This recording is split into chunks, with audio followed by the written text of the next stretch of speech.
Hi, welcome to my channel. I am Dima and Crab, the queen of African culture. Guys, today I am live in Onitsha, the ancient Onitsha kingdom. Today, the Igwe Afed Nameka Achebe Agogidi, the Obi of Onitsha. Today, the entire people of Onitsha kingdom are celebrating their Ofala festival. Guys, today I am live to witness these great events and share it to each and every one of you out there.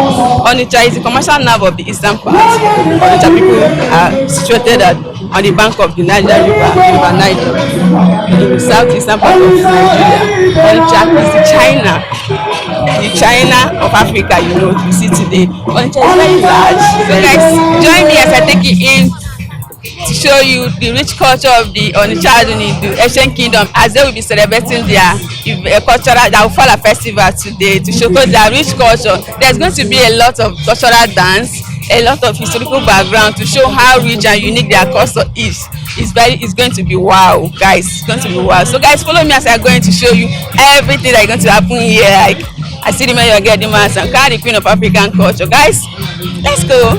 Let's go. Okay guys, so let's welcome the people that are coming in now to celebrate the great cultural festival today. So guys, follow me. Alright. Good afternoon. I greet you, sir. Yeah, good afternoon. Okay, good afternoon. Thank you, ma'am. I'm fine. I'm from Budima Arts and Craft. Okay, my name is Enwezo Henry Chukwemeka, Honorable. I've been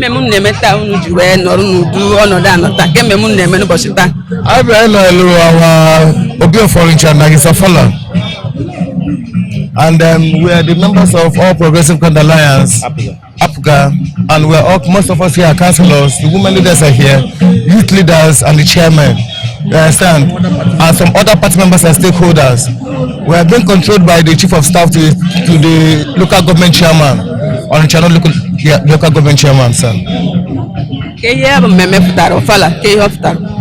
Ofala is kind of trying to unity diversity, has been trying to get the whole everybody together and for celebration. All right, you're welcome, sir. You're welcome, sir. Thank you, sir. You're welcome. All right. Okay, guys. So today we are here to celebrate the great Ofala of the great ancient kingdom of Onitsha Ado, the kingdom today, guys. It's gonna be wow. When you talk of culture, they have unique culture. It's going to be a lot of display of cultural dance in a unique way here today. So I'm here to show you how it's going to happen in detail. So guys, follow me as I take you in.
Good evening, sir.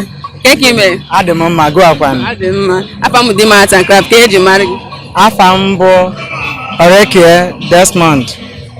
Mana ihe a na-akpọkarị m bụ ugogbuzuo ọchake ugo white. Special ugo. Yes. Ke mmemme unu na-eme n'ụbọchị taa? Mmemme a na-eme n'ụbọchị nke taata bụ na anyị na-agba Ofala nke Onitsha niile na nke ụwa niile na nke Anambra steeti na nke Nigeria. Tata bụ nnukwu mmemme n'ụzọ pụrụ iche maka na Ofala na-egosi na anyị akwadotego ya bụ mmemme awamuji na ihe ndị ọzọ niile imekọrọ ihe niile a kọrọ n'ubi n'indiye wee gọzie ndụ wee yọtakwazie ndụ na ahụ isi ike. Ọnya bụ ihe anyị na-emerube n'ụbọchị nke taata. Anyị na-eme ya n'ụdị aṅụrị, anyị na-eme ya n'ụdị nwanne bịa rie na ife niile zuru ezu. A na-aṅụ mmanya, na-eri, ndị na-agba egwu na-agba, ndị na-agụ na-agụkwazi. Daarụ nri nne. Mmemme a na-emebu ihe mgbe nna nna anyị ha kọọ udu nkịta ka ebidoro ime ka na-emebu ihe mgbe gboo. Ọ dịwagalu gboo. Ịgba Ofala bụ ezi ihe n'ala Igbo maka na anyị na-eme ihe ọdịnala. Ịfụrụ ka nsi wee kwakọọ nọrọ n'ụdị m n'ụbọchị nke taata. Ị na-eme anya ịfụ na ya bụ mmemme na-ara n'arụ m. Ọ dịbalụ gboo. Ị nwere ike ịgwa anyị gbasara omenala? Nwanne m, omenala bụ ihe mara mma. Omenala bụ ịtọ ezi mkpụrụ. Omenala abụrụ ife ọjọọ ka ndị mmadụ si aghọta ya. Kịta anụ abụrụ m onye Ọnịcha mana ebi m na Ọnịcha too. Ọnịcha ka m na-azụ ahịa m. Ọnịcha ka m gụrụ akwụkwọ. Ọnịcha ka m mere ọtụtụ ife. Ọnịcha ka m ji eme ihe m ji bụrụ mmadụ. Ihe kpụtara m ebe a bụ na anyị ncha niile bụ ofu. Anyị ncha niile bụ ndị Igbo. Omenala anyị ọ ife dị mma. Anyị ama ntụfukwanụ nke anyị. Ọ bụrụ be ndị ọcha ha na-eme one or two things concerning their culture. Nke a bụ nke anyị. Ọ nwere ife ọjọọ dị ya. Anyị na-eme ya na-aṅụrị. Omenala ọ bụ ihe ọjọọ ka ihe ọma? Ma nwere ndị na-abịa sị na no, o nwero mgbe omenala ga-abụ ife ọjọọ. Ife ọjọọ dịbaga. O nwekwara ndị na-eme ife ọjọọ mana ọ bụrụ na nke omenala anyị a. Ị na-eme ife ọjọọ, onye na-eme ife ọjọọ kpọrọ onwe ya asị, rọpụta onwe ya na ọ nọọsọ ife ọjọọ ka ọ ga na-eme. Enwere ya mmalị ya, ọ dịrị ya na chi ya. Mana ọ bụrụ na ama mmemme anyị taa, o nwere ife ọjọọ dị na ya. Anyị na-eme ya n'ụdị nọ ihe aṅụrị, nọ ihe Igbo. Ife ọfụ ka ebe niile ga-esi osisi ebe niile ọma mma onye ọbụla kwakọcha ngị wa kwakọkwu onu. anyị sị ka abịa nọnyere unu tata. Daalụ. God bless.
As you can see,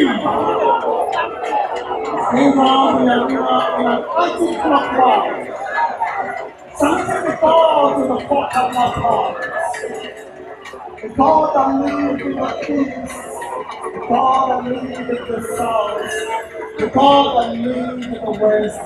And the God that lives in the north. How come they put it on the name of the lady Ababa?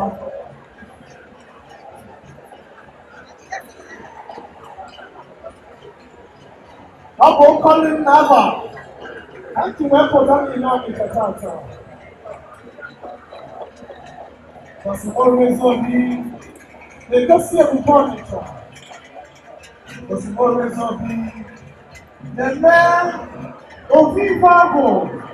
This is my mother in Ava.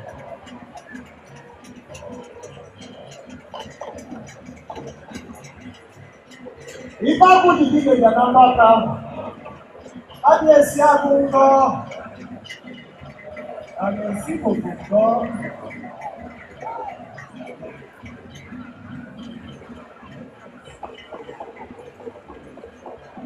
Ọ̀pọ̀ ọkọ̀ àbànà òmìnira náà tó lè zó. Láti tó kújú sọ̀tà àtẹ̀wọ̀ lábànà wọn náà.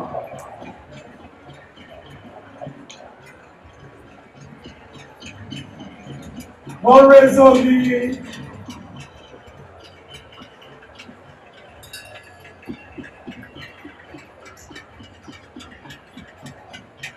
Wọ́n bí ọmọ ọ̀sẹ̀lẹ̀.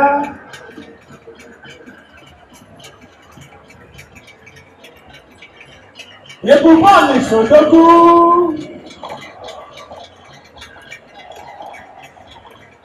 Ọ̀pọ̀ egún gbùgbù. Ọ̀pọ̀ ebi gbogbo. Òwú onye mbọsị ndụ na-agụ ya. Agbọgidi. Agụ. The great leopard. Decorated with beauty. Ọ̀pọ̀lọpọ̀ Malaysia. Ọ̀pọ̀lọpọ̀. Mbulu bebe rí àlòkù ọ̀lẹ. A na-esi gbogbo gbọ́. A na-esi gbogbo gbọ́. A na-esi agụ gbọ́. Onye nwe obodo. Agụ.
Igwe ìbẹ̀rẹ̀ lọ́wọ́ ní sí mo lè yọtọ̀.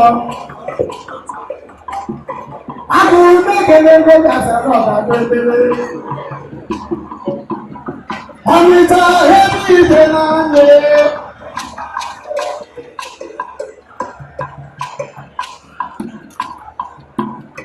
Onitsha ebe ide n'anya.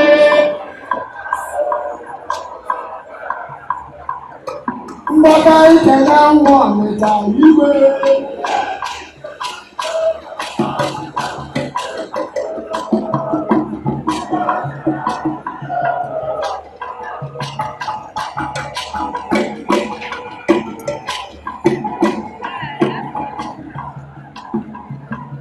Igwe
nwanne ezuzi anyị of Onitsha onye Obollo-Afor. Yeah. Ke mmemme unu na-eme taa? Mmemme anyị ọ dị bụ gboo ọbịa ji mara Onitsha. Ebe ọ si na-eyi ka anyị na-enye, so ọ na-abụ ife anwụrị n'ife udo n'ife aji amara Onitsha, maka ife akwụghị ife aji amara Onitsha erika ọnya bụ ife na-eme nwụọ. So ekele m unu. Mgbe gboo na-eme mmemme a anyị ga-abịakwa echi, bịakwa ụmụ ndị ga-abịazi echi bụ ndị ọgbọ niile dị n'Onitsha ga-abịa echi wee gosi omenala anyị. Onye bụ Ofala a na-agba ebe a. Ka ị nwere ịkọwara anyị maka ya bụ Ofala, ịma na ịwụzi okenye dị mkpa kịta, ka ị nwere ịkọwara anyị gbasara ya bụ Ofala, ka esi eme ya mgbe mbụ, mgbe ahụ unu na-etolite ntakịrị mgbe ahụ kịta, ka ihe ị nwere ịkọwara anyị maka Ofala nụ? Etu ọ dịbụ gboo ni ka ọ dịkwa kịta, maka ihe dị iche na-adị n'ime bụ anyị na-enwe new development na Onitsha. Onye mere ife ji adịwanye mma karịa etu ọ dị mbụ. Ọ dị mma kịta karịa etu ọ dị mbụ.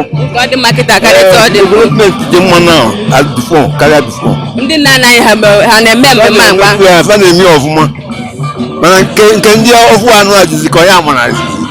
Ka ị nwere ike ịgwa ndị na-etolite kịta gbasara omenala Igbo anyị anụnwa kịta? Ebe na-akọwa bụ ndị na-esonite now ga-eme ka ha ghọta na ife anyị na-eme n'omenala anyị ga-ala ka ha kontinukwa ka ọ mararịa nke a na-anọ n'ime na oge dị n'iru n'ọnya bụ ife nna ya ndị eke n'Onitsha. Abịa na Ofala na-ekwu Ofala, enwere mkpụrụ na-ada eme mmemme a ka mkpụrụ niile dị n'Onitsha na-eme ya bụ Ofala? Onitsha niile na-eme Ofala ibigie so n'ọnya ekwu a ka ọ dịbụ eru ụwa. Onitsha niile mana ebe a ka a na-eme ya bụ mmemme. Ebe a bụ ebe a na-eme dada, ma ọ bụ ebe a na-emebi ya mbụ vaji wee bubatazie ya ba ebe a na-emebi ya ogbe na Okos Road. Ebe ọ dịbụ gboo mesizie ebunatazie n'ime n'ebe anụ a. So onye abụzi na a na-emezi ya na Ọka Road aba ọ na-agakwa ọfụma. Daalụ ekenesiri gị ike tansa. Eke mere aka mbụ dị m asa nkrat ka eji mara ife eji malụ mbụ eje ọgụ debe. Abụ m onye Onitsha from Odoje village Onitsha clan. Ka ị nwere igwe anyị maka mmemme a na-eme tata bụ Ofala?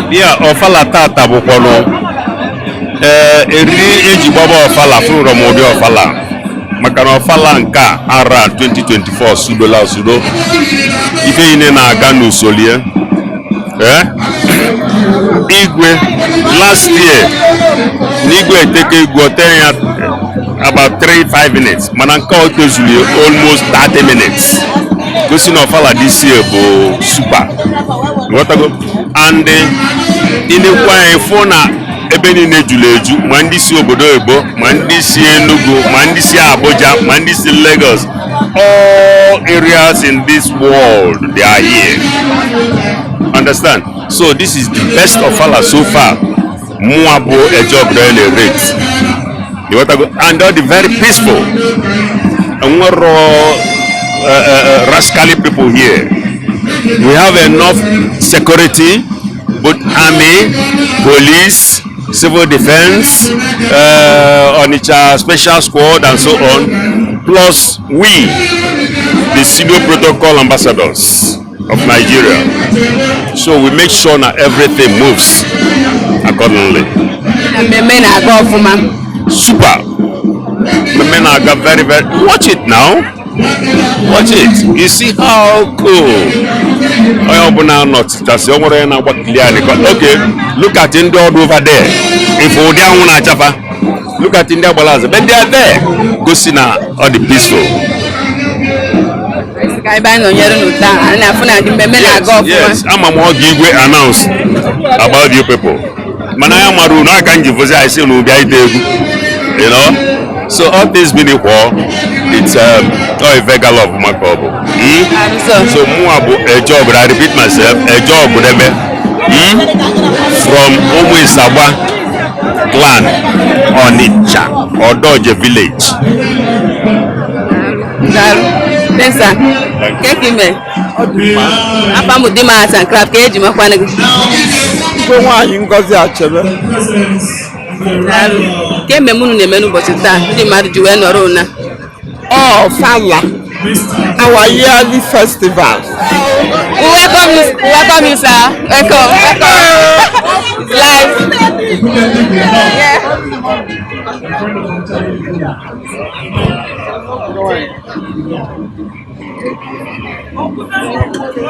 All right.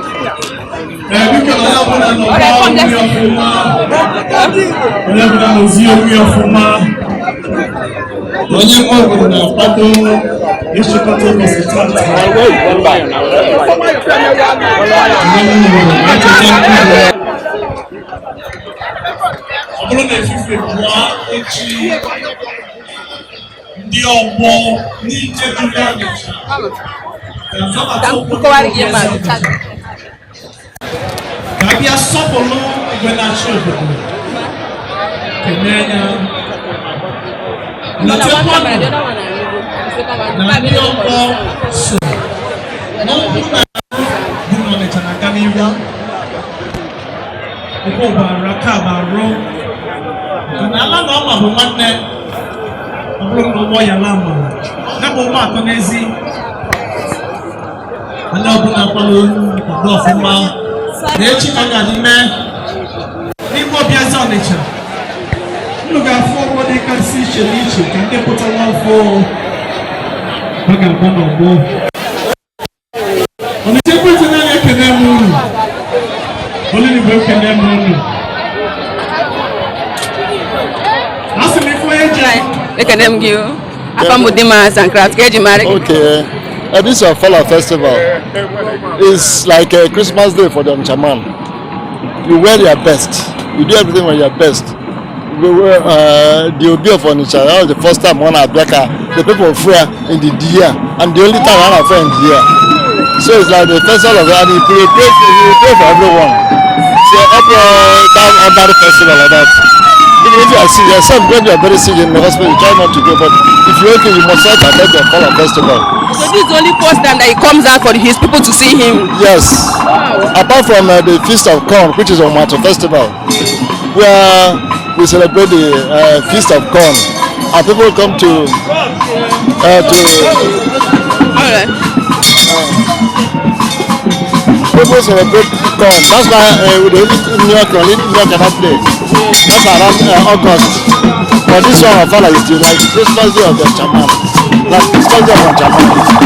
You don't miss it. People come from abroad to come for the Ofala festival. It's a great festival. So there is a colorful festival. People dancing in different attires. The Obollo-Afor will come with the red handkerchiefs. People will see them and play on the. Thank you very much. So it's done every year annually by the people of Onitsha. It's done every year. Every October, either first or second week in October. Every year.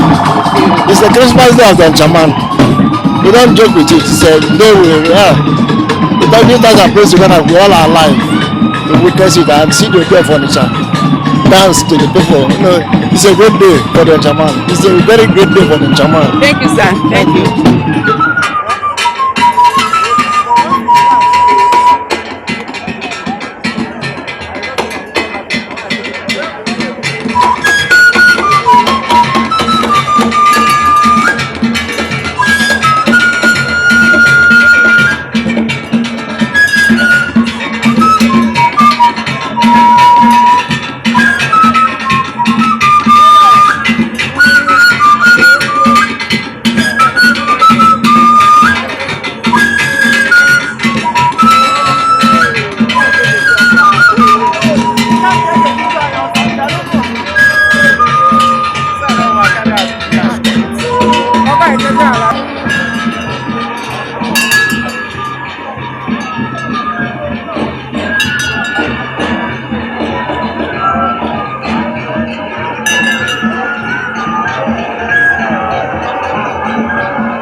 And that's the last outing of this Royal Majesty.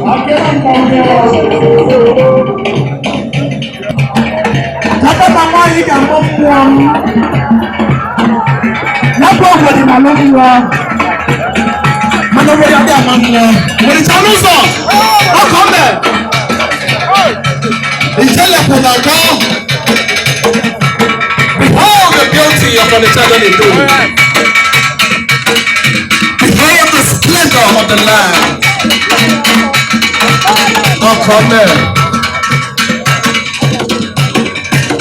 Ọkọ̀ àgbo. Ọkọ̀ mẹ́.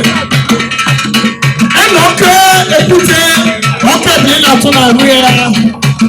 Mànà ìbílẹ̀ mọ̀ máa tún. Màkànà ìbílẹ̀ tó sí ya. Òfòlíkè ọkọ̀ mẹ́. Àná nǹkan náà rọ. Màkànà ìbílẹ̀ kúndùn kẹ́. Kàndé mu wọn náà lọ. Ọkọ̀ mẹ́. Ìbílẹ̀ kúndùn kẹ́ náà wọ́n náà bọ́. Onye nwe obodo.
Yes, so the event was very colorful.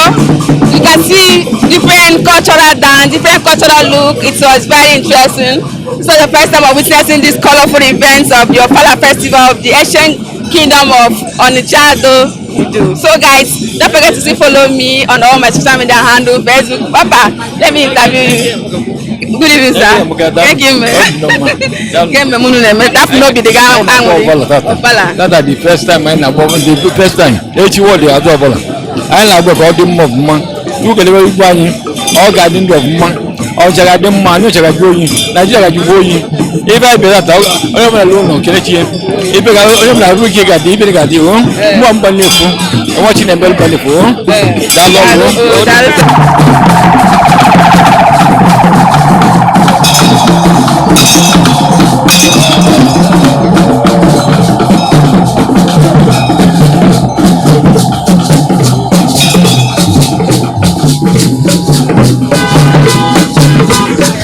Wow, it was an excellent one. This is my first time of witnessing this cultural festival. This is Ofala festival of the Onitsha Ado Education Kingdom, and I love it. It was nice and it was marvelous. Thank you guys. I see the man you get the mass and craft, the Queen of African culture.